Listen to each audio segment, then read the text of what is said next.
গত ২০ দিন আগে এরকম মাটি খনন করার জন্য ১০ চাকা গাড়ি প্রয়োগকারী মহাব্বত আমাদের বদরগঞ্জ থানার বিষ্ণুপুরে মহাব্বত এরকম অকারেজগুলো করে যাচ্ছে।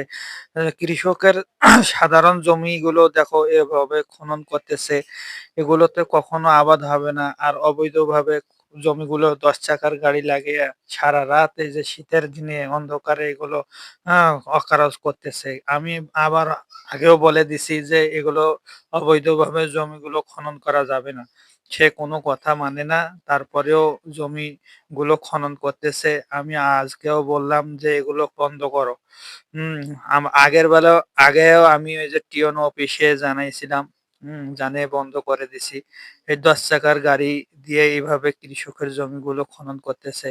আর কৃষকও বুঝতেছে না যে আমাদের জমিগুলো এভাবে যদি খনন করে, তাহলে আমরা জমিগুলো নিচু করে নিবো। কিন্তু নিচু করলে হবে? এগুলোতে কোনো আবাদ হবে না।